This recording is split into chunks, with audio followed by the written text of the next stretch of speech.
আসসালামু আলাইকুম রহমতুল্লাহি ওবরাকাতুহু। সম্মানিত প্রিয় দিনী ভাই বোন, চলে আসলাম নতুন একটি ভিডিও নিয়ে। আজকের ভিডিওতে আমরা আলোচনা করব কিভাবে আপনি গুনাহ থেকে বেঁচে থাকবেন। আমাদের অনেক দিনী ভাই বোন রয়েছেন, আপনারা অনেকে প্রশ্ন করে থাকেন যে ভাই কোন আমলটি করলে আমরা গুনাহ থেকে বেঁচে থাকব। আমরা অসংখ্য গুনাহ করি, কিন্তু আমরা চাই এমন কোন আমল করব যে আমলের মাধ্যমে আমরা গুনাহ থেকে বেঁচে থাকব। প্রিয় ভাই আমার, যদি আপনি আমাদের চ্যানেলে নতুন হয়ে থাকেন তাহলে অবশ্যই চ্যানেলটি সাবস্ক্রাইব করে রাখবেন দিনের জন্য, যাতে আপনারা আমাদের এরকম ইসলামিক ভিডিও, নেক আমল, যেগুলো আমল করলে আল্লাহ তাআলা আপনাদেরকে নেক জাযা দিবেন, এই উদ্দেশ্য নিয়ে আপনারা আমাদের চ্যানেলটি সাবস্ক্রাইব করে আমাদের পাশে থাকবেন। প্রিয় ভাই আমার, গুনাহ ছাড়ার জন্য বিশেষ অনেক আমল রয়েছে। তার মধ্যে আপনাকে সর্বপ্রথম যে টিপসটি আমি দেব, সব থেকে বেশি সহজ, যেটা একদম সহজ, এটার উপর আর কোনো সহজ নেই।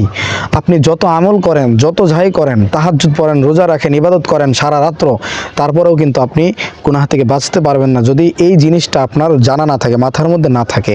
প্রিয় ভাই আমার, সর্বপ্রথম আপনাকে 1 নাম্বার টিপস আমি যেটা দেবো সেটা হচ্ছে, গুনাহের ফাঁদ থেকে বেঁচে থাকার জন্য আপনাকে প্রচুর হিম্মত রাখতে হবে। আপনাকে অনেক হিম্মত করতে হবে, আল্লাহর উপর ভরসা করতে হবে এবং আত্মবিশ্বাস রাখতে হবে।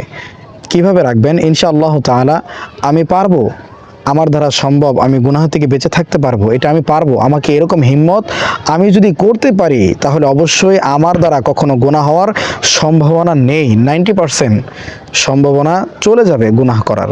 প্রিয় ভাই আমার রবের সন্তুষ্টির জন্য দুনিয়ার এই চাকচিক্য থেকে নিজেকে রক্ষা করতে পারবো, এরকম হিম্মত আপনাকে করতে হবে। এভাবে প্রত্যয়ী হবেন, তাহলে বেঁচে থাকাটা খুব সহজ হয়ে যাবে আপনার জন্য। রাসূলুল্লাহ সাল্লাল্লাহু আলাইহি ওয়াসাল্লাম বলেছেন, আল্লাহর কাছে শক্তিশালী মুমিন দুর্বল মুমিন থেকে অধিক উত্তম ও প্রিয়। তুমি ওই জিনিসের উপর যত্নবান হও যাতে তোমার উপকার আছে এবং আল্লাহর কাছে সাহায্য প্রার্থনা করো। দ্বিতীয় নাম্বার যেটা, আপনাকে মনে মনে নিয়ত করতে হবে, গুনাহের সুযোগ পেলেও গুনাহ করব না, এরকম হিম্মত অন্তরের মধ্যে স্থাপন করতে হবে।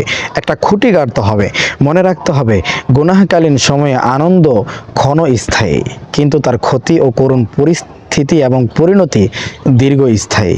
অর্থাৎ আপনি গুনাহ করতেছেন, গুনাহ করার সময় আপনার খুব ভালো লাগতেছে, এটা ভুলে যাবেন না, আপনার গুনাহটা কিন্তু ক্ষণিকের জন্য, অল্প সময়ের জন্য আপনি গুনাহ করতেছেন, কিন্তু আপনার গুনাহের ভারটা আকাশচুম্বী হয়ে যাবে। আপনার গুনাহের স্থায়িত্বটা অনেক বৃদ্ধি হবে, অনেক সময় ধরে আপনাকে গুনাহের শাস্তি ভোগ করতে হবে। পাপের উন্মাদনা সাময়িক, কিন্তু তার অনুতাপ হবে দীর্ঘমেয়াদী।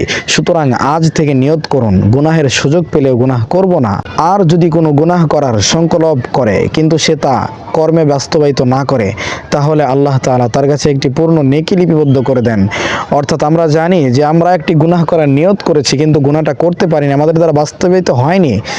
অন্তরে নিয়ত করেছি গুনাহ করব, এখন এই খারাপ কাজটা আমরা করব, আমাদের দ্বারা খারাপ কাজটা হবে, কিন্তু আমি গুনাহ করতে পারিনি, আমার দ্বারা গুনাহ হয়নি।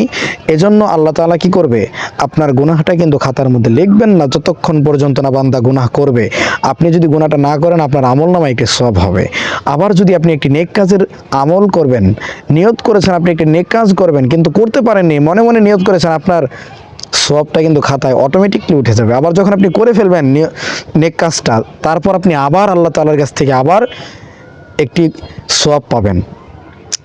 আসলে নেক কাজের প্রতি যদি উৎসাহিত হতে পারেন, তাহলে গুনাহের উৎসাহিতটা নিরুৎসাহিত হয়ে যাবে, গুনাহের প্রতি মানুষের আকর্ষণটা কমে যাবে। আমরা বাঙালি, আমাদের গুনাহের ভারটা বেশি। আমরা যেহেতু রাসূল সাল্লাল্লাহু আলাইহি ওয়াসাল্লামকে আমরা সচক্ষে দেখিনি, কিন্তু তার উম্মত হিসেবে আমরা দুনিয়াতে জীবিত রয়েছি। এজন্য আমাদের গুনাহের ভারটা আমাদের কাঁধে নিতে হবে, আমাদেরকে মাথায় রাখতে হবে যে আমাদের নবীর পর আর কোনো নবী আসবে না।